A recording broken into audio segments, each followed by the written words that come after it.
ಚಡಾಲದ್ದು ಹೇಳ್ತಿಲ್ಲ. 50 ಮಾರ್ಕ್ಸಿಂದು ಚಡಾಲ ಇರುತ್ತೆ. 50 ಮಾರ್ಕ್ಸಿಂದು ಭಾಗ 1, 2, 3 ಕಲಿಸಿದ್ನಲ್ಲ ಅದಿರುತ್ತೆ. ಅದನ್ನೇ ಹೇಳ್ತಾ ಇದ್ದೀನಿ. ಪರಮೇಷ್ಠಿಗಳು ಎಷ್ಟಿದ್ದಾರೆ? 5 ಇದ್ದಾರೆ. ಯಾರ್ಯಾರು? ಅರಂತರು, ಶಿದ್ರು, ಆಚಾರ, ಉಪಾಧ್ಯಾಯರು, ಸರಸ್ವತಿ. ಅರ್ಹಂತ ಪರಮೇಶ್ವರ ಮೂಲ ಗುಣ ಎಷ್ಟು? 28. 46. ಅರ್ಹಂತ ಪರಮೇಶ್ವರ ಮೂಲ ಗುಣ 46. 10 ಜನ್ಮ ಅತಿಶಯ, 10 ಕೇವಲ ಅತಿಶಯ, 14 ದೇವಕೃತ ಅತಿಶಯ, 8 ಪ್ರಾತಿಹಾರ್ಯ, 4 ಚತುಷ್ಟಯ. ಇಷ್ಟು ನೆನಪಿದೆ. ಆಮೇಲೆ ಸಿದ್ಧವಂತರ ಮೂಲ ಗುಣಗಳು 8 ಇದೆ. ಮತ್ತು ಇದು ಆಚಾರ್ಯರ ಮೂಲ ಗುಣಗಳು 36 ಇದೆ. ಉಪಾಧ್ಯಾಯರ ಮೂಲಗಳು 25 ಇದೆ. ಸಾಧು ಪರಮೇಶ್ವರ ಮೂಲಗಳ 28 ಮೂಲ ಗುಣ ಇದೆ. ಆಯಿತು, ಪರಮೇಶ್ವರ ಸಂಖ್ಯೆ ಆಯಿತು.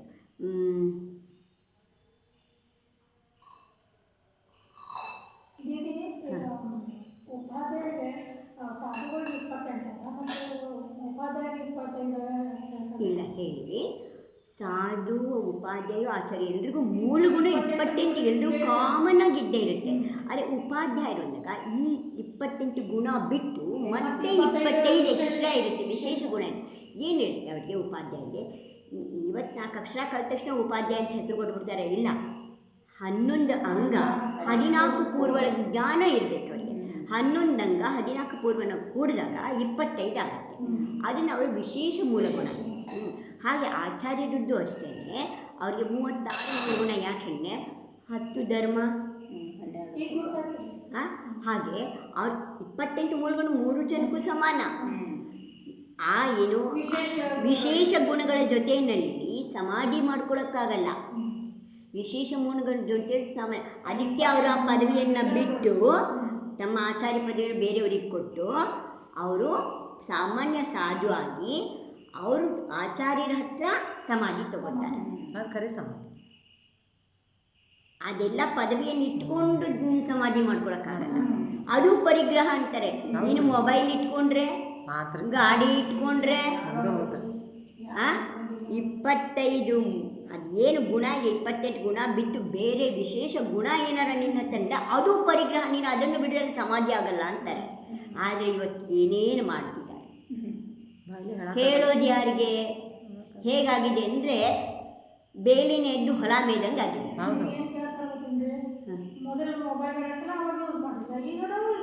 ಅಲ್ಲ, ನಾನು ಇಲ್ಲೇನು ಹೇಳ್ತಿದ್ದೀನಿ, 28 ಮೂಲ ಗುಣ ಏನಿದೆ ಅದು ಎಲ್ರಿಗೂ ಸಮಾನ ಇದೆ.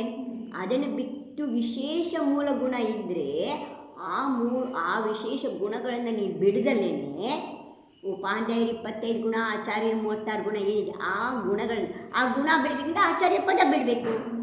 25 ಮೂಲ ಗುಣ ಬಿಡ್ತೀನಿ ಅಂತಂದರೆ ಉಪಾಧ್ಯಾಯ ಪದ ಬಿಡಬೇಕು. ಆ ಪದನ ಬಿಡದೇ ಪದ ಇತ್ತು ಅಂದರೆ ಯಾವುದೇ ಒಂದು ಅಧಿಕಾರ ನಿನ್ನ ಹತ್ರ ಇದೆ ಅಂದರೆ ಅದು ಕೂಡ ನಿನಗೆ ಪರಿಗ್ರಹ ಅಂತ ಆಯಿತು. ಆ ಪರಿಗ್ರಹವನ್ನು ನೀನು ತ್ಯಾಗ ಮಾಡಿದರೆ ಪರಿಗ್ರಹ ಇದೆ, ನಿನಗೆ ಸಮಾಧಿ ಆಗಲ್ಲ ಅಂತ ಹೇಳಿದ್ದಾರೆ. ಅಂದಾಗ ಇನ್ನು ಮಿಕ್ಕ ವಸ್ತುಗಳು ಅದು ಧರ್ಮದ್ದೇ. 36 ಮೂಲಗುಣನೂ ಧರ್ಮದ್ದೇ ಇದೆ, ಈ 25 ಮೂಲಗುಣನೂ ಧರ್ಮದ್ದೇ ಇದೆ. ಆದರೆ ನೀನು ಆ ಜವಾಬ್ದಾರಿ ತೊಗೊಂಡಿದೀಯಾ ಅಂತಂದರೆ ನೀ ಆ ಜವಾಬ್ದಾರಿ ಬಿಟ್ಕೊಡ್ಬೇಕು. ಅದು ಕೂಡ ನಿನಗೆ ಪರಿಗ್ರಹ ಅಂತ ಹೇಳಿದ್ರು. ಪಿಂಚಿ ಕಮಂಡಲೂ ಇರಲ್ಲ ಕೈಯಲ್ಲಿ, ಅವಾಗ ಜಪಮಣಿ ಅಷ್ಟೇ ಇರುತ್ತೆ. ಎಲ್ಲ ಬಿಟ್ಟು ಮಲಗಿದಾಗ ಸಮಾಧಿ ತಗೊಂಡು ಮಲಗಿದ ಮೇಲೆ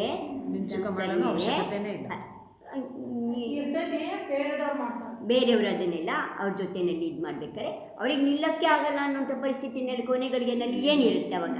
ಏನೂ ಇರಲ್ಲ, ಜಪ ಅಷ್ಟೇ. ಮತ್ತು ಯಾರು ಮುಂದೆ ಕೂತಿದ್ದಾರೆ ಅವ್ರು ಕೊಡುವಂಥ ಉಪದೇಶ ಅಷ್ಟನ್ನು ಬಿಟ್ಟು ಬೇರೆ ಏನೂ ಇರಲ್ಲ. ಆದ್ದರಿಂದ ಏನು ಹೇಳ್ತಾರೆ, ಅದು ಕೂಡ ಪರಿಗ್ರಹ ಅಂತ ಹೇಳ್ತಾರೆ. ಸರಿ ಆಯ್ತು. ಈಗ ಏನಾಯಿತು, ಬಿಟ್ಟ ಸ್ಥಳ ಎಲ್ಲ ಬಿಟ್ಬಿಡಿ.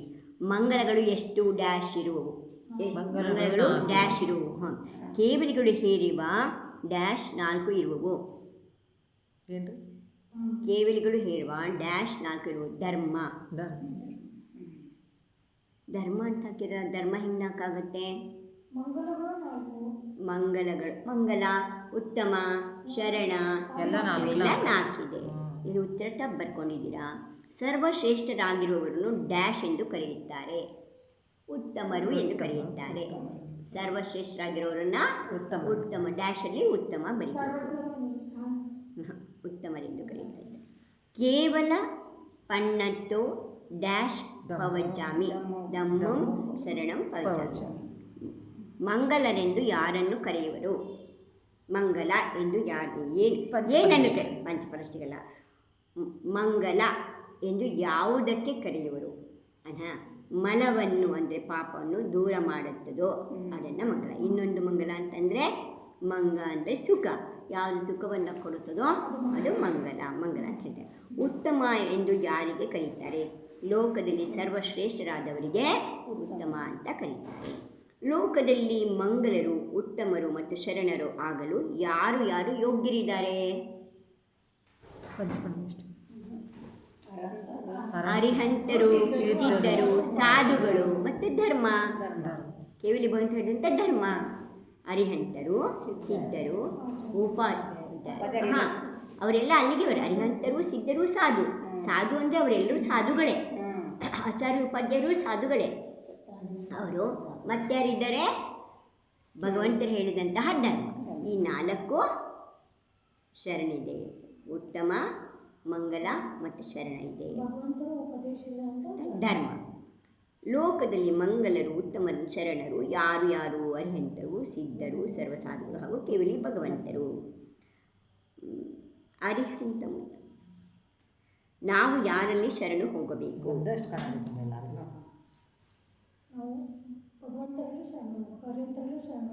ಯಾರು ಆತ್ಮನನ್ನು ಪಾಪಗಳಿಂದ ರಕ್ಷಿಸುತ್ತಾರೆ. ಏನೋ ಯಾರು ಆತ್ಮನನ್ನು ಪಾಪಗಳಿಂದ ರಕ್ಷಿಸುತ್ತಾರೆ ಅವರ ಆಶ್ರಯದಲ್ಲಿ, ಅವರ ಶರಣದಲ್ಲಿ ಹೋಗಬೇಕು.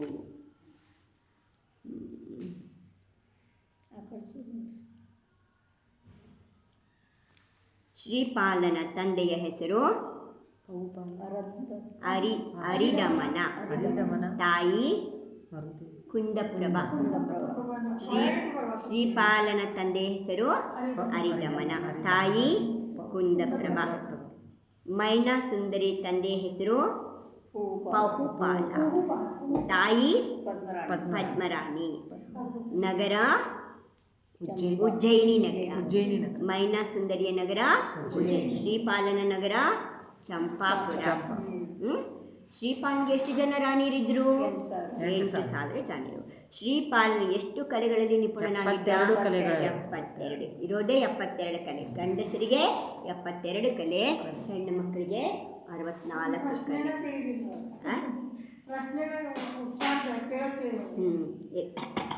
ಏನು ಮಾಡು ಹಲ್ಲಿಲ್ದೋಳು ಏನ? ಶ್ರೀಪಾಲನು ಪುರುಷರಿಗೆ 72 ಕಲೆಗಳಿರುತ್ತೆ, ಸ್ತ್ರೀಯರಿಗೆ 64 ಕಲೆಗಳಿರುತ್ತೆ. ಶ್ರೀಪಾಲ ರಾಜನಲ್ಲಿ ಎಲ್ಲ 72 ಕಲೆಗಳು ಇದ್ದು ಅವನು ಸಂಪೂರ್ಣ ಪುರುಷನಾಗಿದ್ದ. ಯಾವ್ಯಾವುದಿರ್ಬೋದು ಅದಕ್ಕೆ ಉದಾಹರಣೆಗಳು: ಚಂದ, ವ್ಯಾಕರಣ, ಗಣಿತ, ಸಾಮುದ್ರಿಕ, ರಾಸಾಯನ, ಸಂಗೀತ, ಜ್ಯೋತಿಷ್ಯ, ಧರ್ಮ ವಿದ್ಯಾ, ಶಸ್ತ್ರವಿದ್ಯೆ, ಜ್ಯೋತಿಷ್ಯ ವಿದ್ಯೆ, ಧನುರ್ವಿದ್ಯೆ, ಶಸ್ತ್ರವಿದ್ಯೆ, ಈಜು, ಆಯುರ್ವೇದ, ವಾಹನ ಸಂಚಲನ, ನೃತ್ಯ ಮುಂತಾದ ಎಲ್ಲ ಕಲೆಗಳು ಏನೇನಿದೆ.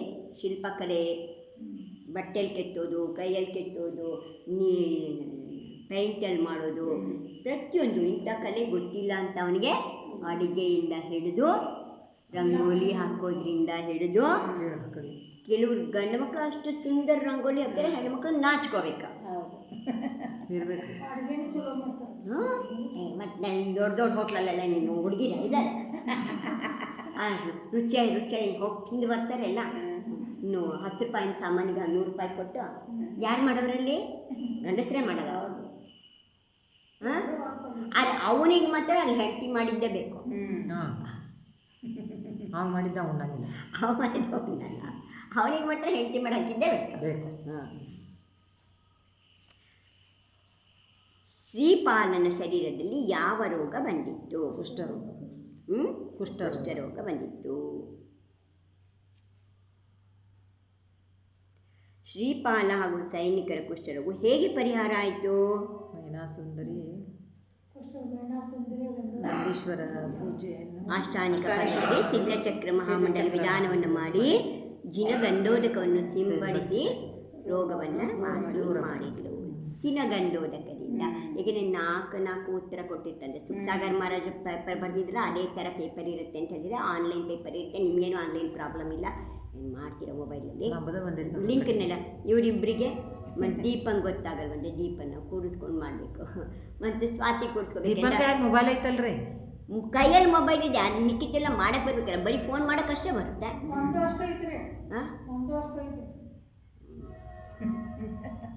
ನಿಮ್ಮ ಜೊತೆ ಇಲ್ಲ ನಾನು ಏನು ಗುದ್ದಾಡ್ತಾರೆ ಒಟ್ಟ ಅವ್ರು ತೋರಿಸ್ರಿ ಗೊತ್ತಾಗ ಮಾಡ್ತೀನಿ. ಮಾಡೋಣ, ಈ ಸದ್ಯಕ್ಕೆ ಪಾಠ ಮಾಡೋಣ. ಅದನ್ನ ಹೆಂಗೆ ಟಿಕ್ ಹಾಕ್ಬೇಕು ಅನ್ನೋದು ಅಷ್ಟು ತೋರಿಸ್ರಿ ನೀವು. 4 ಉತ್ತರ ಇರುತ್ತೆ, ಯಾವ್ದು ಉತ್ತರ ಇದ್ದರೆ ಅದಕ್ಕೆ ಬಟ್ ಮುಟ್ಟಿದ್ರೆ ಸಾಕಾದ ರೈಟ್ ಆಗುತ್ತೆ, ಸಾಕ್ಬಿಡ ಅಷ್ಟೇ, ಇನ್ನೇನು ಮಾಡೋದಿಲ್ಲ. ಓಪನ್ ಮಾಡಿಕೊಡ್ತೀನಿ ಎಲ್ರಿಗೂ. ನಿಮ್ಮ ಮನೇಲಿ ನಿಮ್ಮ ಸ್ನೇಹಿತರು ನಿಮ್ಮ ಇದ್ದದ್ದು ಮಕ್ಕಳದ್ದು ಮೊಬೈಲ್ ತೊಗೊಂಬನ್ನಿ, ಅದರಲ್ಲಿ ಓಪನ್ ಮಾಡಿಕೊಡ್ತೀನಿ. ನಾನು ನೋಡ್ಕೊತಾ ಹೋಗಿ ಓದಕ್ಕೆ ಬರೋರೆಲ್ಲ ಓದ್ಕೊಂಡು ಮಾಡಿ. ಕನ್ನಡದ ಬರ್ತೈತಿ ಸಹ ಎಲ್ಲ ಕನ್ನಡದಲ್ಲೇ ಬರ್ತದೆ. ಸ್ವಾತಿಗೆ ಒಬ್ಳಿಗೆ ಹೇಳ್ಬೇಕಾಗಿ ನಾವು ಕನ್ನಡ ಬರಲ್ಲ ಪಾಪ, ಹಿಂದಿಲಿ ಅವ್ರು ಹಿಂದಿ ಎಕ್ಸಾಮ್ ಮಾಡಿದ್ರೆ ಅವ್ರದ್ದು ಹಿಂದಿ ಪೇಪರ್ ಇದನ್ನು ಕೊಟ್ಟಿಲ್ಲ. ಅವ್ರು ಹಿಂದಿ ಎಕ್ಸಾಮ್ಸೇ ಮುಗಿಸ್ಬೇಕಿತ್ತಲ್ಲ, ಹಿಂಗೆ ಮಾಡ್ತಾರೆ, ಏನೇನು ಮಾಡೋದು. ನಮೋಂಕಾರ ಮಂತ್ರವನ್ನು ಯಾವ ಯಾವ ಹೆಸರಿನಿಂದ ಕರೆಯುತ್ತಾರೆ? ಅಪರಾಜಿತ ಮಂತ್ರ, ಮಹಾಮಂತ್ರ, ನಮಸ್ಕಾರ ಮಂತ್ರ, ಬೀಜ ಮಂತ್ರ, ಮೂಲ ಮಂತ್ರ, ಅನಾದಿ ಮಂತ್ರ ಹೆಸರುಗಳು. ಅರಿಹಂತ ಮತ್ತು ಸಿದ್ಧ ಪರಮೇಶ್ವರಗಳು ಇರುವ ವ್ಯತ್ಯಾಸ ಏನು? ಅರಿಹಂತರು ಸಿದ್ಧರಿಗೂ ಏನು ವ್ಯತ್ಯಾಸ? ಅರಿಹಂತರು ಶರೀರ ಸಹಿತ ಇದ್ದಾರೆ, ಶರೀರ ಸಹಿತ ರಹಿತರಿದ್ದಾರೆ, ಶರೀರ ಸಹಿತ ಇವರು ಕರ್ಮ ಸಹಿತ ಇದೆ. ಇನ್ನು 4 ಕರ್ಮ ಉಳಿದಿದೆ, ಅದೆಲ್ಲ ಕರ್ಮನೂ ನಾಶ ಆಗಿದೆ. ಅದೇ ಮುಖ್ಯವಾದಂಥ ಇದು. ನಮೋಕಾರ ಮಂತ್ರವನ್ನು ಸಾಕಾರ ನಿರಾಕಾರ. ಅರಿಹಂತರು ಸಾಕಾರ ಇದ್ದಾರೆ, ಅದು ಸೂಕ್ತವಾಗಿರ್ಬೇಕಷ್ಟೇ ಅದಕ್ಕೆ ಉತ್ತರ. ಸರ್ವಪ್ರಥಮ ಅರಿಹಂತ ಪರಮಶ್ರೀಗಳಿಗೆ ಏಕೆ ನಮಸ್ಕರಿಸಲಾಗಿದೆ? ಮೊದಲು ಸರ್ವಪ್ರಥಮ ಅಂದರೆ ಮೊದಲು ಅರಿಹಂತರಿಗೆ ಯಾಕೆ? ಸಿದ್ಧರು ಎಲ್ಲರಿಗಿಂತ ಶ್ರೇಷ್ಠರಾದವರು, ಮುಕ್ತರಾದಂಥ ಜೀವ. ಆದರೂ ಕೂಡ ನಾವು ಅರಿಹಂತರಿಗೆ ಯಾಕೆ ಮೊದಲು ನಮಸ್ಕಾರ ಮಾಡಿದ್ದೀವಿ? ಏಕೆಂದರೆ ಸಿದ್ಧ ಭಗವಂತರಿಗೆ ಶರೀರನೇ ಇಲ್ಲ, ಅವರು ಉಪದೇಶ ಕೊಡೋಕ್ಕಾಗಲ್ಲ. ಅರಿಹಂತ ಭಗವಂತರು ನಮಗೆಲ್ಲ ಮೋಕ್ಷ ಮಾರ್ಗದ ಉಪದೇಶವನ್ನು ಕೊಟ್ಟು ನಮ್ಮ ಕಲ್ಯಾಣ ಮಾಡಿದ್ದಾರೆ, ನಮ್ಮ ಉದ್ಧಾರ ಮಾಡಿದ್ದಾರೆ.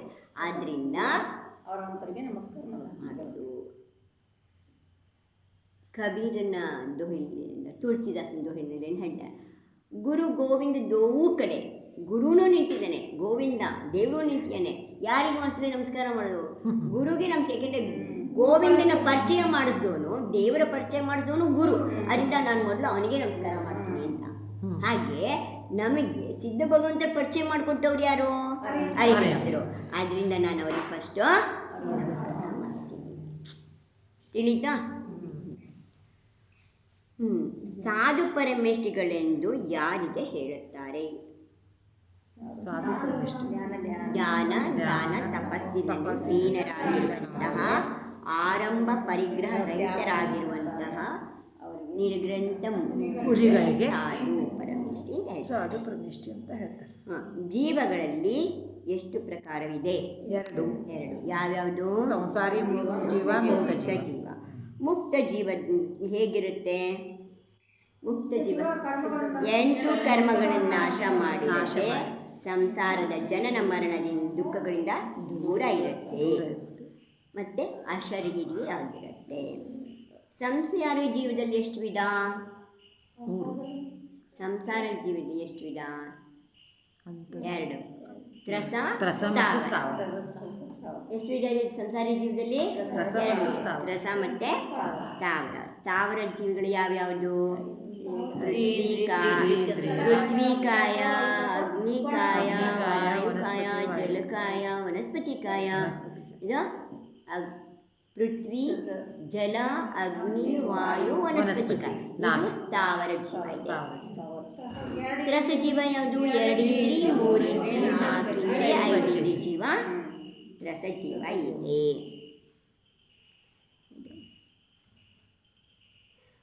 ಸಂಸಾರಿ ಜೀವ ಅಂತ ಯಾವುದಕ್ಕೆ ಅಂತಾರೆ? 8 ಕರ್ಮಗಳಿವೆ. 8 ಕರ್ಮಗಳಿಂದ ಸುಖ ದುಃಖಗಳನ್ನು ಅನುಭವಿಸ್ತಾ ಜನನ ಮರಣವನ್ನು ದುಃಖವನ್ನು ಯಾವುದು ಅನುಭವಿಸ್ತಾ ಇದೆ, 4 ಗತಿಗಳಲ್ಲಿ ಯಾವುದು ತಿರುಗುತ್ತಾ ಇದೆ, ಆ ಜೀವಗಳಿಗೆ ಸಂಸಾರಿ ಜೀವ ಅಂತ ಹೇಳ್ತಾರೆ. ಸಂಸಾರಿ ಜೀವನ ಹೇಗೆ ಗುರುತಿಸ್ತೀವಿ? ಇಂದ್ರಿಯಗಳಿಂದ. 1 ಇಂದ್ರಿಯ 2 ಇಂದ್ರಿಯ 3 ಇಂದ್ರಿಯ 4 ಇಂದ್ರಿಯ 5 ಇಂದ್ರಿಯ. ಈ ಇಂದ್ರಿಯಗಳ ಮುಖಾಂತರ ಸಂಸಾರಿ ಜೀವನ ಗುರುತು ಹಿಡಿತೀವಿ. ಸ್ಪರ್ಶನೇಂದ್ರಿಯದ ವಸ್ತುಗಳು ಯಾವ್ಯಾವುದು? ಕಠಿಣ ಮೃದು. ಕಠಿಣ, ಹಗರು, ಭಾರ ಮತ್ತು ಜಿಗುಟ, ಶ್ವೇತ, ಶೀತ, ಉಷ್ಣ, ಸ್ನಿಗ್ಧ, ಜಿಗುಟು. ಒಣ, ಹಗರು, ಭಾರ, ಒಣ, ಶ್ವೇತ ಮತ್ತು ಶ್ವೇತ ಅಲ್ಲ, ಹಸಿ ಮತ್ತು ಇದು ಉಷ್ಣ ಮತ್ತು ಶೀತ. ರಸನೇಂದ್ರಿಯ ವಿಷಯ 5 ಯಾವ್ಯಾವುದು? ಸಿಹಿ, ಕಹಿ, ಖಾರ, ಒಗಟು, ಹುಳಿ, ಹುಳಿ, ಗಂಧ, ಸುಗಂಧ, ಪ್ರಾಣೇಂದ್ರಿಯದ ವಿಷಯ 2. ಸುಗಂಧ, ದುರ್ಗಂಧ. ಚಕ್ಷು ಇಂದ್ರಿಯದ್ದು 5 ವಿಷಯ ಇದೆ. ಕಣ್ಣಿನ ಮೂಲಕ ಏನು ಜ್ಞಾನ ಆಗ್ತದೆ? ಅದಕ್ಕೆ ಹಸಿರು, ಕೆಂಪು, ಬಿಳಿ, ಹಸಿರು, ನೀಲಿ, ಹಳದಿ. ಕರ್ಣೇಂದ್ರಿಯದ ವಿಷಯ 7. ಸಾ ರಿ ಗ ಮ ಪ ದ ನಿ. ಸಾ ಇಲ್ಲ, ಸಾ ಬಂದಾಗಿದೆ ಮೊದಲೇ, ಒಂದೇ ಸಲ ಬರು. ಸಾ ರಿ ಗ ಮ ಪ ದ ನಿ 7 ಸ್ವರಗಳಿವೆ. ಇದು ಕರ್ಣೇಂದ್ರಿಯದ ವಿಷಯ.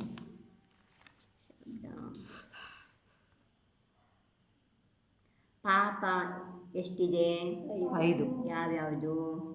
ಹಿಂಸೆ, ಸುಳ್ಳು, ಕಳ್ಳತನ, ಕುಶಲ, ಪರಿಕರ. ಎಷ್ಟು ಸ್ಪಷ್ಟವಾಗಿ ಹೇಳಬೇಕು ಅಂದರೆ ಇದನ್ನು ಕೇಳೋರ್ಗೂ ಆಮೇಲೆ ಅರ್ಥ ಆಗಬೇಕು. ನೀವು ಫಾಸ್ಟಾಗಿ ಹೇಳ್ಬಿಟ್ರಿಂದ ಅವ್ರಿಗೆ ಅರ್ಥ. ಏನು? ಹಿಂಸೆ, ಸುಳ್ಳು, ಕಳ್ಳತನ, ಕುಶಲ, ಪರಿಗ್ರಹ. ಪಾಪ ಅಂತ ಯಾವುದಕ್ಕೆ ಹೇಳ್ತಾರೆ? ಕೆಟ್ಟ ಕೆಲಸ ಮಾಡೋದಕ್ಕೆ ಪಾಪ ಎನ್ನುತ್ತಾರೆ. ಕೆಟ್ಟ ಕಾರ್ಯಗಳನ್ನು ಮಾಡೋದಕ್ಕೆ, ಅಂದರೆ ಆ ಕೆಲಸದಿಂದ ಇನ್ನೊಬ್ಬರಿಗೆ ಅಥವಾ ನಮಗೂ ಆಗ್ಬೋದು, ನಮಗೂ ಕೂಡ ಹಾನಿನೇ. ಏಕೆಂದರೆ ನಮಗೆ ಪಾಪ ಬಂದಾಗುತ್ತೆ. ಕೆಟ್ಟ ಕೆಲಸ ಮಾಡೋದ್ರಿಂದ ನಮಗೆ ಪಾಪ ಬಂದಂತೆ ಮುಂದಿರೋ ಜೀವಕ್ಕೆ ಮನಸ್ಸಿಗೆ ನೋವಾಗ್ಬೋದು ಅಥವಾ ಶರೀರಕ್ಕೆ ನೋವಾಗ್ಬೋದು. ಅವ್ರ ಆಸ್ತಿ ಪಾಸ್ತಿ ನಷ್ಟ ಆಯಿತು ಅಂದರೆ ಮನಸ್ಸಿಗೆ ನೋವಾಗುತ್ತೆ. ಅವ್ರ ಶರೀರಕ್ಕೆ ಏನಾದ್ರು ಪೆಟ್ಟು ಬಿತ್ತು ಅಂತಂದರೆ ದೇಹಕ್ಕೆ ಮನಸ್ಸಿಗೆ ಎರಡಕ್ಕೂ ನೋವಾಗುತ್ತೆ. ಅದರಿಂದ ಅದು ಕೆಟ್ಟ ಕೆಲಸ ಮಾಡೋದಕ್ಕೆ ಪಾಪ ಅಂತ ಹೇಳ್ತಾರೆ. ಪಾಪದ ಪ್ರಕಾರ ಹೇಳಿ. ಹಿಂಸೆ ಪಾಪ ಅಂತ ಯಾವುದಕ್ಕೆ ಹೇಳ್ತಾರೆ? ಬೇರೆ ಜೀವಿಗಳಿಗೆ ತೊಂದರೆ ಕೊಡೋದು, ಹೊಡೆಯೋದು, ನೋಯಿಸೋದು, ಕಿತ್ಕೊಳ್ಳೋದು, ಪ್ರಾಣಿಗಳಿಗೆಲ್ಲ ಮೂಗು ಹರಿದು ಮೂಗಿಗೆ ದಾರ ಹಾಕೋದು, ಕಾಲಿಗೆ ಮಳೆ ಹೊಡೆಯೋದು, ಏನೇನು ಮಾಡ್ತಾರಲ್ಲ, ಕಟ್ಟ ಹಾಕೋದು, ಊಟ ಕೊಡಲ್ಲ, ಅವೆಲ್ಲ ಹಿಂಸೆ ಇದೆ. ಮತ್ತು ಇನ್ನೊಬ್ಬರಿಗೆ ಮನಸ್ಸಿಗೆ ನೋವಾಗುವ ಹಾಗೆ ಮಾತಾಡೋದು ಕೂಡ ಹಿಂಸೆನೇ ಇದೆ. ಮತ್ತು ಹಿಂಸೆಯಲ್ಲಿ ಎಷ್ಟು ಪ್ರಕಾರ ಇದೆ? ಫಸ್ಟ್ ಮೊದಲು 2 ಪ್ರಕಾರ. ದ್ರವ್ಯ ಹಿಂಸೆ, ಭಾವಹಿಂಸೆ. ದ್ರವ್ಯ ಹಿಂಸೆ 4 ಪ್ರಕಾರ ಇದೆ. ಭಾವಹಿಂಸೆ, ದ್ರವ್ಯ ಹಿಂಸೆ ಒಂದೇ ಪ್ರಕಾರ, ಭಾವಹಿಂಸೆ 4 ಪ್ರಕಾರ. ಭಾವಹಿಂಸೆ ಯಾವ್ಯಾವುದು? ಸಂಕಲ್ಪಿ ಹಿಂಸೆ, ಆರಂಭಿ ಹಿಂಸೆ, ಉದ್ಯೋಗಿ ಹಿಂಸೆ, ವಿರೋಧಿ ಹಿಂಸೆ ಅಂಥೇಳಿ 4 ಪ್ರಕಾರ ಇದೆ. ನಾನು ಅವನನ್ನು ಕೊಂಡೇ ಬರ್ತೀನಿ, ಅವ್ನು ಹೊಡೆದೆ, ಅವ್ನು ಕಾಲು ಮುರಿದೇ ಬರ್ತೀನಿ ಅಂತ ಮನಸ್ಸಲ್ಲಿ ನಿರ್ಧಾರ ಮಾಡ್ಕೊಂಡು ಹೋಗ್ತಾರಲ್ಲ, ಆ ನಿರ್ಣಯ ಮಾಡ್ಕೊಂಡು ಹೋಗೋದು ಸಂಕಲ್ಪ. ನೀವು ಅದನ್ನು ಮಾಡ್ಕೊಂಡೇ ಹೊರಟಿಲ್ಲ. ಈಗ ಅಕಸ್ಮಾತ್ ಏನೋ ಮಾಡಕ್ಕೆ ಹೋಗ್ತಿದ್ರಿ, ಕೈ ಕಾಲು ತಗಲೋ ಇಲ್ಲ ನಿಮ್ಮ ದಾರಿ ಗುದ್ದೋ, ಏನೋ ಕೈ ಕಾಲು ಮುರಿದೋಯ್ತು, ಅದು ಆಕಸ್ಮಿಕ. ಆದರೆ ನೀವು ಹೊಡಿಲೇಬೇಕು ಅಂತ ಯೋಚನೆ ಮಾಡ್ಕೊಂಡು ಹೋಗೋದು ಸಂಕಲ್ಪ ಹಿಂಸೆ. ಅರ್ಥ ಆಗ್ತಿದೆ? ವಿರೋಧಿ ಹಿಂಸೆ ಈಗ ಪುಲ್ವಾಮಾದಲ್ಲಿ ಗಲಾಟೆ ಮಾಡಿದ್ರು, ಈಗ ಅದಕ್ಕೆ ಭಾರತೀಯರು ಹೊಡೆದ್ರು, ಅದು ವಿರೋಧಿ ಹಿಂಸೆ. ಅವ್ರು ನಮಗೆ ತೊಂದರೆ ಕೊಟ್ಟರು, ಅದಕ್ಕೆ ಅದನ್ನು ತಡೆಯೋದಕ್ಕೋಸ್ಕರ, ಅವ್ರು ತೊಂದರೆ ಕೊಡೋದು ತಡೆಯೋದಕ್ಕೋಸ್ಕರ ಭಾರತದವರು ಯುದ್ಧ ಮಾಡಿದ್ರು, ಅದು ವಿರೋಧಿ ಹಿಂಸೆ. ಅವ್ರು ಮಾಡಿದ್ದು ಸಂಕಲ್ಪಿ ಹಿಂಸೆ. ಇಂಟೆನ್ಷನಲ್ ಅಂತಾರೆ ಇಂಗ್ಲೀಷ್ನಲ್ಲಿ. ಬೇಕಂತ ಮಾಡಿದ್ದ, ಅವನು ಹೊಟ್ಟೆ ಉಳಿಸ್ಕೋಬೇಕಂತಲೇ ಮಾಡಿದ್ದು, ಅದು ಸಂಕಲ್ಪಿ ಹಿಂಸೆ. ನೀನು ಒಬ್ಬರು ಹಿಂಸೆ ಮಾಡ್ತಿದ್ದಾರೆ, ನನ್ನವ್ರಿಗೆ ತೊಂದರೆ ಕೊಡ್ತೀರಿ, ನನಗೆ ತೊಂದರೆ ಕೊಡ್ತೀರಿ, ನನ್ನ ದೇಶಕ್ಕೆ ತೊಂದರೆ ಕೊಡ್ತೀರಿ, ನನ್ನ ಜನಗಳಿಗೆ ನನ್ನ ಸಮಾಜಕ್ಕೆ ತೊಂದರೆ ಕೊಡ್ತೀರಿ, ಆವಾಗ ಅದನ್ನು ತಡೆಯೋದಕ್ಕೆ ನಾವೇನು ಮಾಡ್ತೀವಿ ಪ್ರತೀಕಾರ, ಅದು ವಿರೋಧಿ ಹಿಂಸೆ. ಉದ್ಯೋಗಿ ಹಿಂಸೆ, ಉದ್ಯೋಗ ಮಾಡಬೇಕಂದ್ರೆ ಎಲ್ಲದನ್ನು ಫ್ಯಾಕ್ಟ್ರಿ ಅದು ಇದು ಹೊರ ಗದ್ದೆ ಮಾಡಬೇಕಾದ್ರೆ ಹಿಂಸೆ ಆಗದಲ್ಲೇ ಇರುತ್ತೇನಾ? ಎಷ್ಟು ಸೂಕ್ಷ್ಮ ಜೀವಿಗಳ ಭೂಮಿ ಆಗದಾಗ ನೀರು ಹಾಕುವಾಗ ಮಾಡುವಾಗ ಎಷ್ಟೆಷ್ಟು ಹಿಂಸೆ ಆಗುತ್ತೆ, ಅದು ಉದ್ಯೋಗಿ ಹಿಂಸೆ. ಆರಂಭಿ ಹಿಂಸೆ, ಗುಡಿಸುವಾಗ, ತೊಳೆಯುವಾಗ, ಒಗೆಯುವಾಗ, ಬೇಯಿಸುವಾಗ, ಒಲೆ ಒರೆಸುವಾಗ ಎಲ್ಲವಾಗ ಹಿಂಸೆ, ಅದು ಆರಂಭಿ ಹಿಂಸೆ. ಎಲ್ಲ ಆರಂಭಿ ಹಿಂಸೆ ಇದೆ. ಸುಳ್ಳು, ಸುಳ್ಳೇನು? ಏನಿದೆಯೋ ವಸ್ತು ಸ್ಥಿತಿ ಏನಿದೆಯೋ ಅದನ್ನು ಬಿಟ್ಟು ಬೇರೆ ಮಾತಾಡೋದೇನಿದೆ ಸುಳ್ಳಿದೆ. ಅಸತ್ಯ ಬೆಳ್ಳಿಗಿದೆಯಪ್ಪ, ಕಾಗೆ ಬರ್ತಾರ ಬೆಳ್ಳಿಗಿದೆ ನೋಡಿರಾ? ಕಾಗೆ ಬೆಳ್ಳಿಗಿದೆ ಅಂತ ಹೇಳಿದ್ರೆ ಸುಳ್ಳು. ಕಾಗೆ ಕಪ್ಪಗಿದೆ ಅನ್ನೋದು ಸತ್ಯ. ಸತ್ಯ ಸುಳ್ಳು. ಅಷ್ಟು. ಮತ್ತಿನ್ನೊಂದೇನು, ಎಷ್ಟೋ ಸಲ ಹೇಳ್ತಾರೆ, ಕೆಲವೊಂದು ಸಂದರ್ಭದಲ್ಲಿ ಸತ್ಯವನ್ನು ಕೂಡ ಹೇಳಬಾರ್ದಂತೆ, ಅದು ಕೂಡ ಸಿಳ್ಳಿಗೆ ಬರ್ತದೆ. ಇವಾಗೇನಾಯಿತು, ಯಾರದ್ದೋ ಮಗ ಚಿಕ್ಕವನಿದ್ದಾನೆ, ಅವನು ಆಕ್ಸಿಡೆಂಟ್ ಆಗಿ ಅಲ್ಲೇ ಸತ್ತು ಹೋಗ್ಬಿಟ್ಟಿದೆ. ತಂದೆ ವಯಸ್ಸಾದವನು ಅಥವಾ ಹಾಸಿಗೆ ಮೇಲೆ ಹುಷಾರಿಲ್ಲ, ಅವನಿಗೆ ಬಂದ್ಬಿಟ್ಟು ನಿನ್ನ ಮಗ ಆಕ್ಸಿಡೆಂಟ್ ಆಗಿ ತೀರ್ಕೊಂಡ ಅಂತಲೇ ಅವನು ಹೋಗ್ಬಿಡ್ತಾನೆ. ಅವನಿಗೂ ಹಾರ್ಟ್ ಅಟ್ಯಾಕ್ ಆಗ್ಬೋದು, ಹೃದಯಾಘಾತ ಆಗ್ಬೋದು ಕೇಳಿ. ಅದು ಇನ್ನೊಂದು ಜೀವಿ ಹಿಂಸೆ ಆಯಿತು. ಸತ್ಯನೇ ಹೇಳ್ತಿದ್ಯಾ ನೀನು, ಆದರೆ ಆ ಸತ್ಯವನ್ನು ಅದಕ್ಕೆ ಏನು ಮೊದಲೆಲ್ಲ ಏನು ಕೊಡ್ತಿದ್ವಿ, ಎಮರ್ಜೆನ್ಸಿ ಅಂತ ಬರ್ತಿತ್ತು, ತುರ್ತು ಕರೆಗಳು ಅಂತ ಹೇಳಿ ಟೆಲಿಗ್ರಾಮ್ಗಳು ಬರ್ತಿತ್ತಲ್ಲ, ಆವಾಗ ಸೀರಿಯಸ್ ಅಂತ ಬರ್ತಿತ್ತೆ ಹೊರತು ಸತ್ತೋಗಿದ್ದಾನೆ ಅಂತ ಬರ್ತಿರ್ಲಿಲ್ಲ. ಯಾಕೆ ಸೀರಿಯಸ್ ಅಂತ ಕೊಡೋರು? ಸೀದಾ ಹೇಳಿದರೆ ಮನಸ್ಸಿಗೆ ಅವ್ರು ಇಲ್ಲಿ ಬಂದು ನೋಡಿದ ಮೇಲೆ ಅವ್ರಿಗೆ ಆಗಲಿ. ಆದರೆ ಕೆಲವೊಂದು ಸತ್ಯಗಳನ್ನು ಕೂಡ ಅದೇ ರೀತಿ ಹೇಳೋದು ಕೂಡ ತಪ್ಪೇ ಇದೆ, ಅದು ಸುಳ್ಳಾಗುತ್ತಂತೆ. ಕುಶೀಲ, ತಮ್ಮ ಹೆಂಡತಿಯನ್ನು ಬಿಟ್ಟು ಬೇರೆ ಪರಸ್ತ್ರೀ ಅಥವಾ ಪರಪುರುಷರ ದೈಹಿಕ ಸಂಪರ್ಕವನ್ನು ಇಟ್ಕೊಳ್ಳೋದಕ್ಕೆ ಕುಶೀಲ ಪಾಪ ಅಂತ ಹೇಳ್ತಾರೆ. ವ್ಯಭಿಚಾರ ಮಾಡೋರು ಪರಸ್ತ್ರೀಯನ್ನು ಮತ್ತು ಮದುವೆ ಆಗದ ಕನ್ಯೆಯರನ್ನು ಏನು ಇದು ಮಾಡ್ತಾರೆ ಅದೆಲ್ಲದು ಕೂಡ ಕುಶೀಲಕ್ಕೆ ಬರುತ್ತೆ. ಪರಿಗ್ರಹ, ದನ ಧಾನ್ಯ, ದಾಸಿ ದಾಸ, ಕುಪ್ಯ ಅಂದರೆ ವಸ್ತ್ರ, ಭಾಂಡ ಅಂದರೆ ಪಾತ್ರೆ, ಹಿರಣ್ಯ ಅಂದರೆ ಬೆಳ್ಳಿ, ಸುವರ್ಣ ಅಂದರೆ ಚಿನ್ನ, ಕ್ಷೇತ್ರ ಅಂದರೆ ಹೊಲ, ವಾಸ್ತು ಅಂದರೆ ಮನೆ. ಈ 10 ಪ್ರಕಾರದ ಪರಿಗ್ರಹ ಇದೆ. ಈ 10 ಪರಿಗ್ರಹದಿಂದ ಎಷ್ಟು ಬೇಕೋ ಅಷ್ಟು ಇಟ್ಕೊಂಡಿದ್ದೀರಾ, ಅದು ಪರಿಗ್ರಹದಕ್ಕೆ ಇದಕ್ಕೆ ಬರಲ್ಲ. ನಿಮ್ಗೆ ಎಷ್ಟು ಬೇಕೋ ಅದಕ್ಕಿಂತ ಅಧಿಕ ಇದೆ, ನಿಮ್ಮನ್ನು 10 ಜನ ಇದ್ರೂ ಒಂದು ಮನೆ ಸಾಕಾಗುತ್ತೆ. ಅದರಲ್ಲೇ 1-2 ರೂಮ್ ಜಾಸ್ತಿ ಮಾಡ್ಕೋಬೋದು. ಆದರೆ ನೀನಿರೋದು ಒಂದೇ ಮನೇಲಿದೆಯಾ, ಆದರೆ 10 ಜನ ಹೆಸರು 10 ಮನೆ ಮಾಡಿದೀಯಾ, ಅದೆಲ್ಲ ಬಾಡಿಗೆ ಕೊಟ್ಟಿದೆಯಾ, ಬದುಕಕ್ಕೆ ಬೇಕು ಸರಿ, ಆದರೆ ಅಷ್ಟು ಅವಶ್ಯಕತೆ ಇಲ್ಲದೆ ಕೆಲವ್ರದ್ದಂತೂ ಖಾಲಿ ಬಿದ್ದಿರುತ್ತೆ. ಬಾಡಿಗೆ ಕೊಡಬಾರ್ದು ಅಂತ ಹೇಳಿದ್ದಾರೆ. ಕೆಲವರು ಬೇರೆ ದಾರಿ ಇಲ್ಲ, ವಯಸ್ಸಾದ ಕಾಲಕ್ಕೆ ಏನು ಮಾಡೋದು, ಬಂದ ದುಡ್ಡನ್ನು ಮಾಡ್ತಾರೆ, ಹಾಕತ್ಲ ಕಡೆ ಇರೋ ಜಾಗಕ್ಕೆ ಏನೋ ಒಂಚೂರು ಜಾಗ ಇರುತ್ತೆ, ಅಲ್ಲೇ ಒಂದು 4-5 ಮನೆ ಮಾಡಿಬಿಡುತ್ತೆ, ಒಂದು ಲಾವ್ರ್ ಇರ್ತಾರೆ, 4 ಬಾಡಿಗೆ ಕೊಡ್ತಾರೆ, ವಯಸ್ಸಾದ ಕಾಲದ ದುಡ್ಡು ಇಲ್ಲ, ಆ ದುಡ್ಡಲ್ಲಿ ಅವರು ಜೀವನ ಮಾಡ್ತಾರೆ. ಹೌದು, ಕೊಡಬಾರ್ದು ಅಂತ ಹೇಳಿದ್ದಾರೆ. ಅದಕ್ಕೆ ಜೈನರಿಗೆ ಬಾಡಿಗೆ ಕೊಡ್ತಾರೆ. ಇಲ್ಲ ಆದಷ್ಟು ಮಾಂಸ ತಿಂದಲೇ ಇರುವಂಥವ್ರು ಅಂಥವ್ರು ನೋಡಿ ಮಾಡ್ಬೇಕಾಗ್ತಾರೆ. ಈಗ ಜೈನರೇ ಸಿಗಬೇಕಲ್ಲ ಯಾವಾಗ, ಹಾಗೆ ಏನು ಮಾಡ್ತಾರೆ. ಸಂಸಾರ ಅದಕ್ಕೆ ಸಂಸಾರ ಅಂತ ಹೇಳಿ, ಸಂಸಾರದಲ್ಲಿ ಸುಖ ಇಲ್ಲ ಅಂತ ಹೇಳಿರೋದು ಅದಕ್ಕೆ ಏನು ಮಾಡಿದ್ರು ಪಾಪದ್ದೇ ಆಗಿರುತ್ತೆ. ಮತ್ತೆ ಶಾಸ್ತ್ರ ಪ್ರಕಾರ ಎಲ್ಲಿ ನಡ್ಕೋತೀವ್ರಿ ನಡ್ಕ ಪೂರ 100 ಪೂರ ಶಾಸ್ತ್ರ ಪ್ರಕಾರ ನಡೆಯೋಕ್ಕಾಗಲ್ಲ. ನಡೆಯೋಕ್ಕಾಗಲ್ಲ. ಅದಕ್ಕೆ ನಡಿಬೇಕಾ? ಈಗ ನಾವೆಷ್ಟು ನಡೀತಿದ್ವಿ ನಮ್ದು ನೋಡ್ಕೊಳ್ಳೋಣ ಅಲ್ಲ. ತಪ್ಪು ನೋಡ್ಕೊಂತಿಲ್ಲ. ನಡಿಬೇಕು. ನಾವು ಕೂಡ ಎಷ್ಟು ನಡೀತಿದ್ದೀವಿ. ನಾವು ಎಲ್ಲ ದಿನ ಬಸ್ಸಿಗೆ ಬರೋರು, ದಿನ ಇದು ಮಾಡೋರು, ದಿನ ಕೇಳೋರು, ಮಹಾರಾಜರು ಬಂದರೆ ಸೇವೆ ಮಾಡೋರು, ಮಹಾರಾಜರು ಮುಂದಿರೋರು, ನಮಗೆ ಇಷ್ಟೇ ಮಾಡೋಕ್ಕಾಗ್ತೀವಿ. ಇನ್ನು ನಾವೀಗ ಹೆಂಗೆ ಬರ್ದ ಮುಖಾನೇ ನೋಡ್ದಲ್ಲೇ ಇರೋ ಏನು ಮಾಡೋಕ್ಕಾಗಲ್ಲ. ಏನು ಮಾಡೋದು? ಯಾವತ್ತು ಸಕ್ಕರೆ ನೋಡೇ ಇಲ್ಲ, ಸಕ್ಕರೆ ಹೆಸರೇ ಕೇಳಿಲ್ಲ, ಅವನು ಸಕ್ಕರೆ ರುಚಿ ಹೇಳು ಅಂದರೆ ಹೆಂಗೆ ಹೇಳ? ಸಕ್ಕರೆ ಹೆಸರೇ ಕೇಳಿಲ್ಲಪ್ಪ ಅವನು. ಅವನನ್ನು ಸಕ್ಕರೆ ಹೆಂಗಿರುತ್ತೆ ಅಂತ ಕೇಳಿದ್ದು ಏನು ಹೇಳ್ತಾನೆ? ಹೇಳ್ರಿ ಮುಂದೆ. ಹಾಗೆ ಮುಂದಿನ ಪರಿಗ್ರಹ ಆಯಿತು.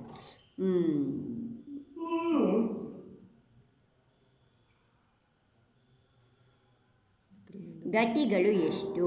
4. ಯಾವ್ಯಾವುದು? ಮನುಷ್ಯಗತಿ, ತ್ರಿಯಂಚಗತಿ, ನರಕಗತಿ, ದೇವಗತಿ. ಮನುಷ್ಯಗತಿ, ದೇವಗತಿ, ತಿರ್ಯಂಚಗತಿ, ನರಕಗತಿ. ಮನುಷ್ಯಗತಿ.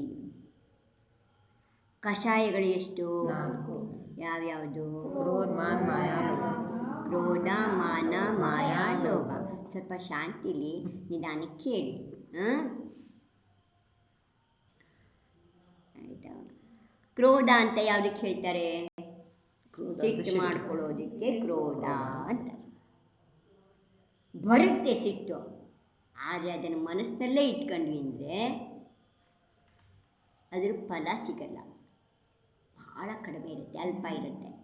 ಮನಸ್ಸಿನಿಂದ ಅದು ಬಾಯಿಗೆ ಬಂತು ಅಂದರೆ ಅದನ್ನು ಮಾತಾಡಿ ಮುಗಿಸ್ಬಿಟ್ವಿ ಅಂದರೆ ಮುಂದಿರೋರ್ಗೂ ನೋವಾಗುತ್ತಾ? ಆವಾಗ ಮನ, ವಚನ, ಕಾಯ 3 ಆಗುತ್ತೆ. 100% ಪಾಪ ಆಗುತ್ತೆ.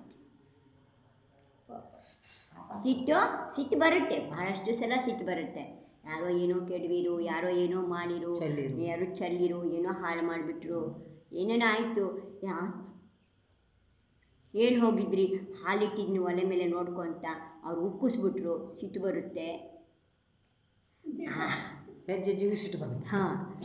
ಅದಕ್ಕೆ ಆ ಸಿಟ್ಟನ್ನು ತಡ್ಕೋಬೇಕು. ಆವಾಗಿನತೆ ಕ್ಷಮಾಗುಣ ಬರುತ್ತೆ ನಮ್ಮಲ್ಲಿ. ಸಿಟ್ಟು ಮಾಡ್ಕೊಳ್ಳೋದಕ್ಕೆ ಕ್ರೋಧ, ಮಾನ ಅಂತ ಅದಕ್ಕೆ ಹೇಳ್ತಾರೆ ಅಹಂಕಾರ, ಗರ್ವ ಪಡೋದು. ನಂಗೆ ಯಾರು ಮಾಡೋಕ್ಕಾಗತ್ತೆ, ನಾನೇ ಗ್ರೇಟ್, ನನ್ನಂಗೆ ಯಾರು ಮಾಡೋಕ್ಕಾಗಲ್ಲ ಅಂತ ಹೇಳ್ತೀವಲ್ಲ, ಅದ ನಾನು ಅನ್ನೋದು ಯಾವುದು? ಮಾನ. ನಾನು ನನ್ನಿಂದಲೇ, ನಾನಿಲ್ಲ ಅಂದರೆ ಆಗಲ್ಲ ಅಂತ ಅದೇನಿದೆ, ಅದು ಮಾನ ಕಷಾಯ. ಗಾಡಿನ ನಾನೇ ಓಡಿಸ್ತಿದ್ದೀನಿಲ್ಲ. ಮಾನ ಕಷಾಯ ಇದೆ, ಮಾಯಾ ಕಷಾಯ, ಮೋಸ ಮಾಡೋದು, ತಿರುಗಿಂಚು. ನೀವು ಬೆಕ್ಕು ಇಳಿ ಹಿಡಿಯೋದು ನೋಡಿದ್ದೀರಿ? ಹಂಚಾಕಿ ಹಿಡಿಯಿತು. ಎಲ್ಲ ಪ್ರಾಣಿ ಗೊತ್ತೇ ಚೂರು ಶಬ್ದ ಆಗಲ್ಲ. ಅದು ನಡಿಬೇಕಾದ್ರೆ ಎಷ್ಟು ಶಾಂತ ಕೂತಿರುತ್ತೆ ಅಂದರೆ ಅದು ಮುಂದೆ ಬಂತು ಗಬಕ್ಕ. ವಂಚನೆ, ಮೋಸ, ವಂಚನೆ, ಹೇಳೋದೊಂದು ಮಾಡೋದೊಂದು, ಅವೆಲ್ಲವೂ ಕೂಡ ಏನಿದೆ? ಮಾಯಾ ಕಷಾಯ ಇದೆ. ಲೋಭ, ಅತಿಯಾದ ಆಸೆ ಪಡೋದಕ್ಕೆ, ಅವಶ್ಯಕತೆಯಿಂದ ಹೆಚ್ಚಿನ ಸಂಗ್ರಹ ಮಾಡೋದಕ್ಕೆ ಲೋಭ ಕಷಾಯ ಅಂತ ಹೇಳ್ತಾರೆ. ಕಷಾಯದಲ್ಲಿ ಎಷ್ಟು ವಿಧ? 4 ವಿಧ. ಯಾವ್ಯಾವುದು?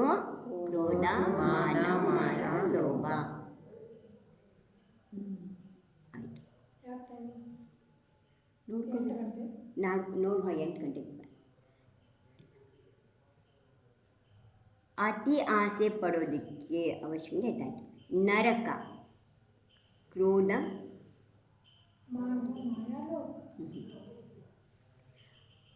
ಈ 4 ಗತಿಯಲ್ಲಿ ಯಾವ್ಯಾವ ಕಷಾಯಗಳಿರುತ್ತೆ? ದೇವಗತಿಯಲ್ಲಿ ಲೋಭ ಕಷಾಯ.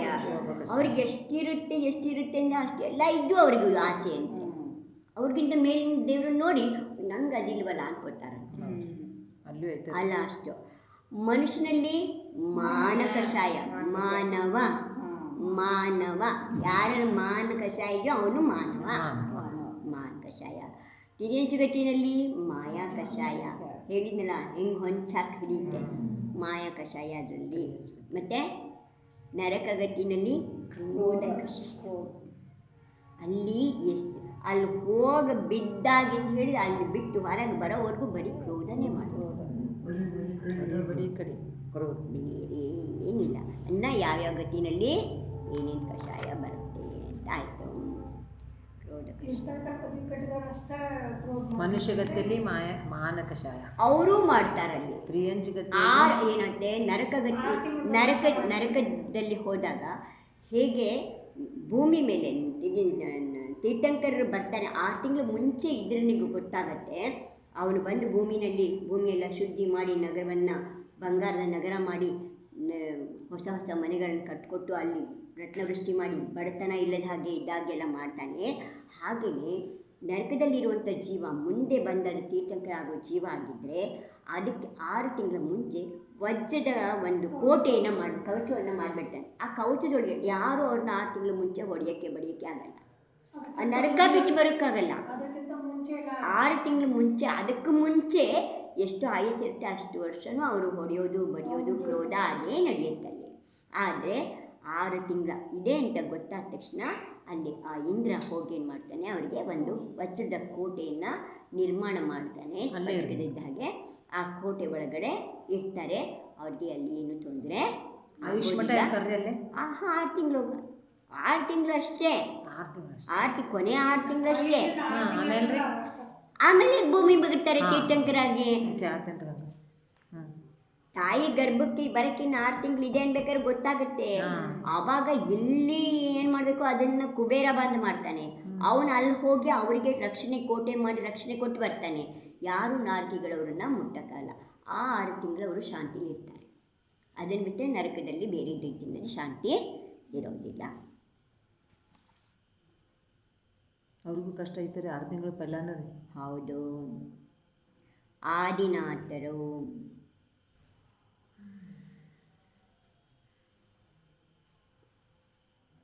ಹಿಂದಿನ ಭಾವದಲ್ಲಿ ಏನಾಗಿದ್ದರು?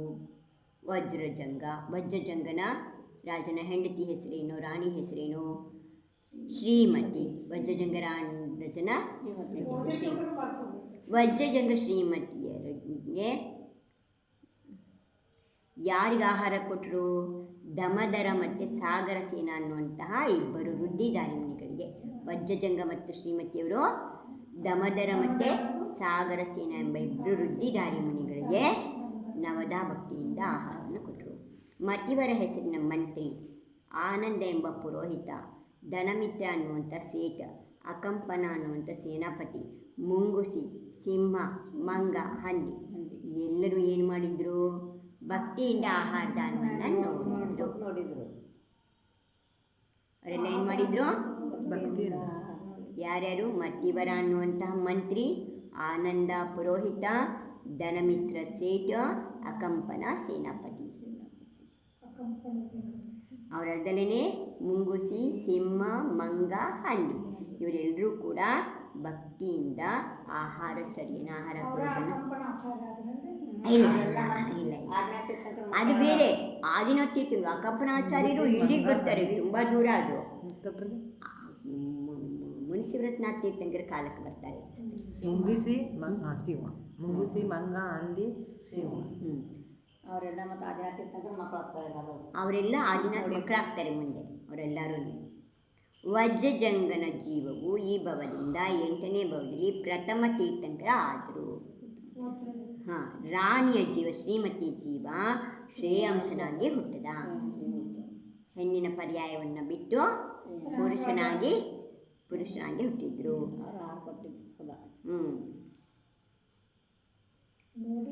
ಆಹಾರ ಚೋರಿಯೇ ನೋಡಿದ ಜೀವ ಆದಿನಾಥರ ಪುತ್ರರಾದರು. ಯಾರ್ಯಾರು ಆಹಾರ ನೋಡಿದ್ರಲ್ಲ ಅವರೆಲ್ಲ ಆದಿನಾಥರ ಪುತ್ರರಾದರು. ಇವೆಲ್ಲ ನಿಮಗಲ್ಲಿ 4 ಆನ್ಸರ್ ಇರುತ್ತೆ. ನಾನು ಇದನ್ನೆಲ್ಲ ಮತ್ತೆ ರಿಪೀಟ್ ಮಾಡೋಕ್ಕಲ್ಲ, ಮತ್ತೆ ಹೇಳೋಕ್ಕೆ ಟೈಮ್ ಕಡಿಮೆ ಇದೆ, ಪಾಠಗಳು ಜಾಸ್ತಿ ಇದೆ. ಸರಿಯಾಗಿ ಕೇಳಿಸ್ಕೊಳ್ಳಿ. ಮತ್ತು ಇದನ್ನು ಮೊಬೈಲಲ್ಲಿ ಬಿಡ್ತೀನಿ. ಯಾರ್ಯಾರು ಮೊಬೈಲ್ ಇದೆ ಅವ್ರು ನಿಮ್ಮ ಮೊಬೈಲಲ್ಲಿ ನೋಡ್ಕೋಬೋದು. ಇದನ್ನು ಓಪನ್ ಮಾಡಿದೆ ತೆಗೀರಿ ಕೂಡ ಶರಗ ಹೋಯ್ತು ಈ ಸಾಯ್ತು ಅಲ್ಲಿ ನೋಡ್ರಿ ಶರಗ ಸಾಯಕ್ಕೆ ಅದು ಗೊದ್ದ ರೆಕ್ಕೆ ಬಂದಿದೆ.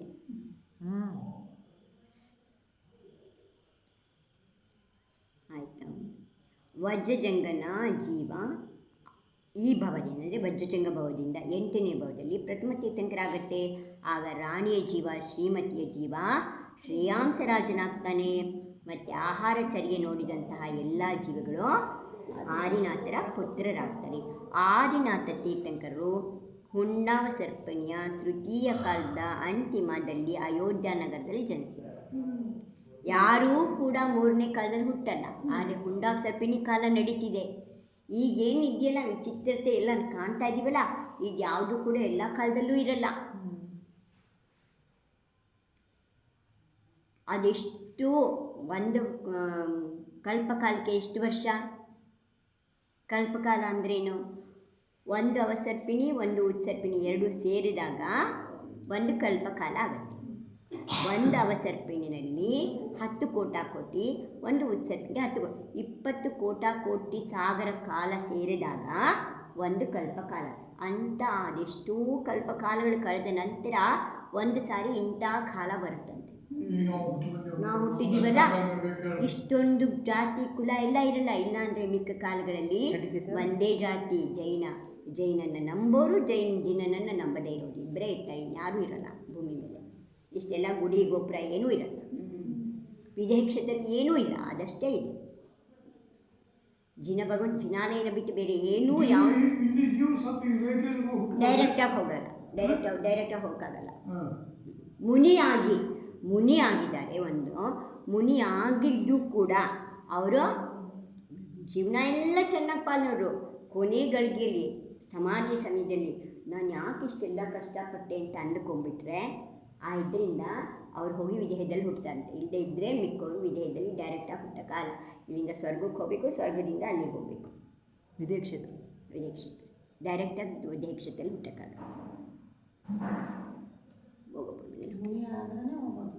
ಮುನಿ ಆಗಿ ಜೀವನ ಎಲ್ಲ ಚೆನ್ನಾಗಿ ಪಾಲನೆ ಮಾಡಿ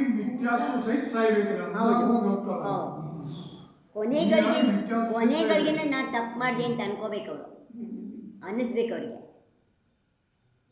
ಸಮಾಧಿಯ ಕೊನೆಗಳಿಗೆ. ಆವಾಗ ಮಿಥ್ಯಾತ್ವದಿಂದ ಸತ್ತರೆ ಆವಾಗ ವಿದೇಹ ಕ್ಷೇತ್ರದಲ್ಲಿ ಹುಟ್ಟುತ್ತಾರೆ. ವಿದೇಹ ಕ್ಷೇತ್ರ ಚಲೋ ಅಲ್ರಿ? ಮತ್ತು ವಿದೇಹ ಅಂದ್ರೇನು? ದೇಹ, ಶರೀರ. ವಿದೇಹ ಅಂದರೆ ಶರೀರಹಿತ. ಎಲ್ಲಿ ಸದಾ ಮೋಕ್ಷ ಆಗ್ತಾ ಇರುತ್ತೋ ಆ ದೇಶಕ್ಕೆ ವಿದೇಹ ಅಂತ ಹೆಸರು. ಮುನಿಯಾಗಿ ಜೀವನ ಎಲ್ಲ ಚೆನ್ನಾಗಿ ಪಾಲನೆ ಮಾಡಿದ್ದಾರೆ. ಸಮಾಧಿ ತಗೊಂಡಿರೆ ಸಮಾಧಿ ಕೊನೆಯಲ್ಲಿ ದೇಹದಲ್ಲಿ ಆಗುವಂಥ ನೋವಿಂದಲೋ ಇದರಿಂದಲೋ ಯಾವುದೋ ಕಾರಣದಿಂದ ಅವರು ಮಿಥ್ಯಾತ್ವ ಸಹಿತವಾಗಿ ಸತ್ತರೆ ಆವಾಗ ವಿದೇಹ ಕ್ಷೇತ್ರದಲ್ಲಿ ಹುಟ್ಟುತ್ತಾರೆ. ನಾವೆಲ್ಲ ವಿದೇಹ ಕ್ಷೇತ್ರ ಸ್ವರ್ಗಕ್ಕೆ ಹೋಗ್ತಾರೆ.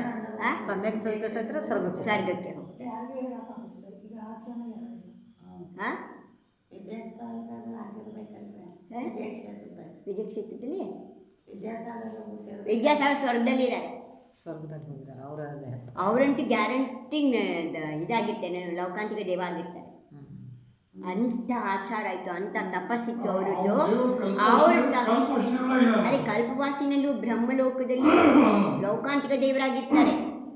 ಅದೆಲ್ಲ ಶುದ್ಧ ಕೇವಲಿ ಭಗವಾನ್ರಿಗೆ ಗೊತ್ತಿರ. ನೀವು ಹೆಂಗೆ ಹೇಳತ್ತಿರೋದೆಲ್ಲ ಶಾಸ್ತ್ರ ಓದಿದ್ದೀನಲ್ಲ, ಶಾಸ್ತ್ರದ ಆಧಾರದ ಮೇಲೆ ಆಧಾರ ಬೇಕ್ರಲ್ಲ. ಶಾಸ್ತ್ರದ ಆಧಾರದ ಮೇಲೆ ಅವರು ಬಾಲ ಬ್ರಹ್ಮಚಾರಿ ಇದ್ದಾರೆ. ಜೊತೆಗೆ ಅವ್ರು ಮಾಡಿರುವಂಥ ತಪಸ್ಸು. ಅವರು ಯಾವ ಶತ್ರುನೂ ಕೂಡ ಬೈಲಿಲ್ಲ. ಅವ್ರ ಬಾಯಲ್ಲಿ ಇವನು ಹಾಗೆ ಮಾಡ್ದ, ಅವನು ಹೀಗೆ ಮಾಡಿ ಒಂದು ದಿನ ಅವ್ರ ಬಾಯಲ್ಲಿ ಬರಲಿಲ್ಲ. ವಿದ್ಯಾಸಾಗರ್ ಮಹಾರಾಜರ ಬಾಯಿ ಯಾವುದೇ ಪ್ರವಚನದಲ್ಲೂ ಯಾರನ್ನೂ ಅವ್ರು ನಿಂದೆ ಮಾಡಲಿಲ್ಲ. ಮತ್ತು ಎಂಥ ಕಷ್ಟ ಬರಲಿ, ಎಂಥ ರೋಗ ಬರಲಿ, ಅವ್ರ ಕಣ್ಣಿಗೆ ಅಮೃತದಾರ ಹಾಕ್ಬಿಟ್ಟಿದ್ರು. ಕಣ್ಣಲ್ಲಿ ಒಂಚೂರು ರಕ್ತನೂ ಬಂದ್ಬಿಟ್ಟಿತ್ತಂತೆ. ಅಂಥದ್ರಲ್ಲೂ ಕೂಡ ಅವ್ರು ಯಾರನ್ನೂ ಬೈದಿಲ್ಲ. ಅಮೃತದಾರ ಹಾಕೊಂಡಿದಾರ್ರಿ ಅಮೃತದಾರ ಒಂದ್ಸಲ. ನಾನು ನನ್ನ ಕೈಯಿಂದ ಹಾಕೊಂಡಿದ್ದೀನಿ, ಆದರೆ ಅವ್ರಿಗೆ ಬೇರೆಯವ್ರು ಹಾಕಿದ್ದಾರೆ. ಯಾಕೆ ಆಗಿರಲಿ, ಆದ್ರೂ ನಿಮಗೆ ನೋಡೋಕ್ಕಾಗಲ್ವಾ, ಮಾಡೋಕ್ಕಾಗಲ್ವಾ? ಬೇರೆಯವ್ರು ಆಗಿದ್ದಿದ್ರೆ ಅದೇನು ಕಡಿಮೆ. ಮತ್ತು ಅವರಿಗೆ ಆಯಿತು, ಅವರು ಟೆಸ್ಟ್ ಮಾಡಿಸ್ಕೊಳ್ಳಲ್ಲ ಅಂದರು. ಅವ್ರಿಗೆ ಗೊತ್ತಿತ್ತು ನನಗೆ ಕಾಮಣಿ ಆಗಿದೆ ಅಂತ ಅವ್ರಿಗೆ ಗೊತ್ತಿತ್ತು. ಅವ್ರು ಟೆಸ್ಟ್ ಮಾಡಿಸ್ಕೊಳ್ಳಲ್ಲ ಅಂತ ಹೇಳಿರು, ರಕ್ತ ಕೊಡಲಿಲ್ಲ ಟೆಸ್ಟಿಗೆ. ಆ ರಕ್ತ ಕೊಟ್ಟರೆ ಅದರಲ್ಲಿ ಜೀವ ಇರುತ್ತೆ, ಸೂಕ್ಷ್ಮ ಜೀವ, ನಿಗೋದಿಯ ಜೀವ ಇರುತ್ತೆ, ಅದಕ್ಕಿದಾಗುತ್ತೆ.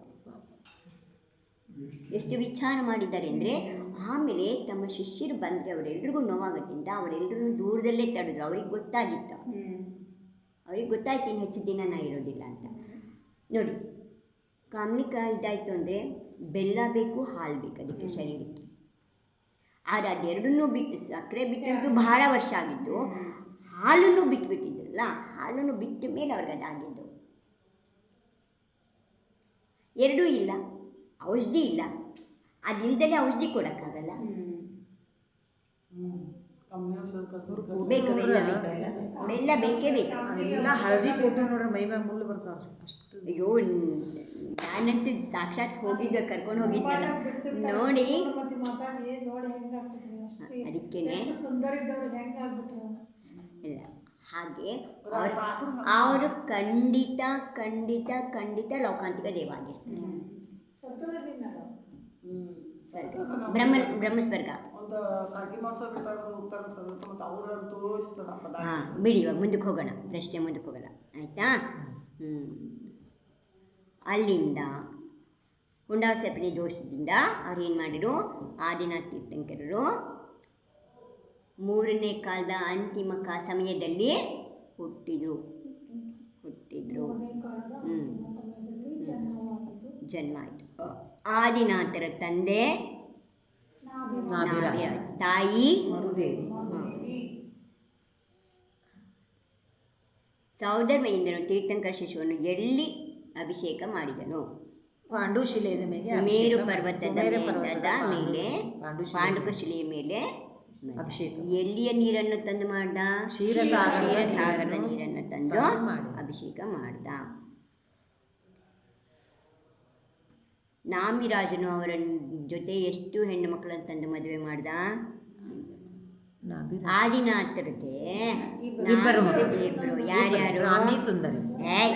ಯಶಸ್ವತಿ, ಸುನಂದ. ಮದುವೆ ಮಾಡಿದ್ರೆ ಸುನಂದ ಮತ್ತೆ ಯಶಸ್ವತಿ.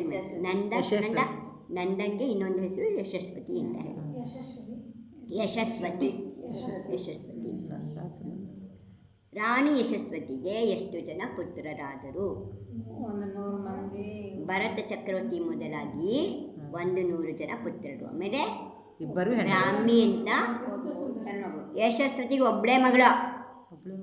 ಹಾಂ, ನಾನು ಆದಿನಾಥರಿಗೆ ಕೇಳ್ತಿಲ್ಲ, ಯಶಸ್ವತಿಗೆ ಕೇಳ್ತಾ ಇದ್ದೀನಿ. ಯಶಸ್ವತಿಗೆ ಭರತಾದಿ 100 ಜನ ಗಂಡು ಮಕ್ಕಳು, ಬ್ರಾಹ್ಮಿ ಮಗಳು. ಸುನಂದಾಗೆ ಬಾಹುಬಲಿ ಮತ್ತು ಸುಂದರಿ ಅಂತ ಇಬ್ಬರು ಮಕ್ಕಳು. ಒಟ್ಟು 103 ಮಕ್ಕಳು. 103. ಆದಿನಾಥರಿಗೆ ಎಷ್ಟು ಜನ ಮಕ್ಕಳು? 103 ಮಕ್ಕಳೇ ಆದರು. ಋಷಭ ಕುಮಾರರು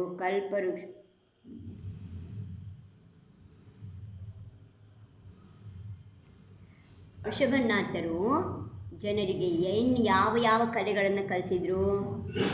ಹಸಿ, ವಾಣಿಜ್ಯ ಶಿಲ್ಪಿ. ಹಸಿ, ಮಸಿ, ಕೃಷಿ, ವಿದ್ಯೆ, ವಾಣಿಜ್ಯ, ಶಿಲ್ಪಿ. ಈ ಷಟ್ಕರ್ಮಗಳನ್ನು, ಯಾಕೆಂದರೆ ಭೋಗಭೂಮಿ ಮುಗಿದಿತ್ತು. ಆ ಭೋಗಭೂಮಿನಲ್ಲಿ ಏನು ಮಾಡೋದಿಲ್ಲ, ನೀವು ಬೇಡಿದ್ದೆಲ್ಲ ಕಲ್ಪವೃಕ್ಷಗಳು ಕೊಡ್ತಾ ಇರುತ್ತೆ. ಅವರು ಕಷ್ಟನೇ ಪಡಲ್ಲ. ಕರ್ಮಭೂಮಿ ಅಂದರೆ ಇಲ್ಲಿ ದಗದ ಮಾಡ್ದಲೆ, ಇಲ್ಲಿ ನೌಕರಿ ಮಾಡ್ದಲ್ಲಿ, ಕೆಲಸ ಮಾಡ್ದಲ್ಲಿ ಏನೂ ಸಿಗಲ್ಲ ನಮಗೆ. ಅಲ್ಲಿ ಕೆಲಸ ಮಾಡೋ ಅವಶ್ಯಕತೆಯೇ ಇಲ್ಲ. ಹಾಗೆ ಅವ್ರಿಗೆ ಮತ್ತು ನಿಮ್ಮ ಭಾಷೆನ ಒಂಚೂರು ಹೇಳಬೇಕಲ್ಲ. ಅವ್ರಿಗೇನು ಏನೂ ಗೊತ್ತಿಲ್ಲ. ಭೋಗಭೂಮಿನಲ್ಲಿ ಮರಗಳಿಂದ ಎಲ್ಲ ಸಿಕ್ತಿತ್ತು ಇದ್ರು, ಇವಾಗ ಏನೂ ಸಿಗ್ತಿಲ್ಲ. ಮರಗಳೆಲ್ಲ ಕೊಡೋದನ್ನು ಬಿಟ್ಟುಬಿಟ್ಟಿವೆ. ತಾವಾಗೆ ತೊಗೊಂಡು ತಿನ್ನೋದು ಗೊತ್ತಿಲ್ಲ ಅವ್ರಿಗೆ. ಏನನ್ನು ಮುಟ್ಟಿ ತಾವಾಗೆ ತೊಗೋತಿರ್ಲಿಲ್ಲ. ಅದು ಕೊಟ್ಟಿದ್ದನ್ನು ತೊಗೊಂಡು ಇದು ಮಾಡ್ತಿದ್ರು, ಬರ್ತಾಯಿದ್ರು. ಕೊಟ್ಟಾಗ ಆವಾಗ ಏನು ಮಾಡಬೇಕು? ಎಲ್ಲರೂ ಬಂದು ನಾಭಿರಾಯನ್ನ ಕೇಳ್ತಾರೆ. ಆಗ ಹೇಳ್ತಾರೆ, ನನ್ನ ಮಗ ಇದಕ್ಕೆಲ್ಲ ಉತ್ತರ ಹೇಳ್ತಾನೆ, ಅವನ ಹತ್ರಕ್ಕೆ ಹೋಗೋಣ ಬನ್ನಿ ಅಂತ ಅವನ ಹತ್ರ ಕರ್ಕೊಂಬರ್ತಾರೆ. ಆಗ ಆದಿನಾಥ ತೀರ್ಥಂಕರು ಹಿಂದಿನ ಜನ್ಮದಲ್ಲಿ ಅವ್ರಿಗೆಲ್ಲ ಮತಿಶುದ್ಧಾವಧಿ ಜ್ಞಾನ ಇರುತ್ತೆ. ವಿಜ್ಞಾನದಿಂದ ಹಿಂದಿನ ಜನ್ಮದಲ್ಲಿ ಮಾಡಿದ್ದೆಲ್ಲ ನೆನಪು ಮಾಡಿಕೊಂಡು 6 ಕರ್ಮಗಳ ಷಟ್ ಕರ್ಮಗಳನ್ನು ಕಲಿಸ್ಕೊಟ್ರು. ಇವತ್ತು ಏನೇನು ಉದ್ಯೋಗ ಏನೇನಿದೆ ಎಲ್ಲ 6 ಕರ್ಮಗಳಿಗೆ ಸೇರಿಕೊಳ್ಳುತ್ತೆ.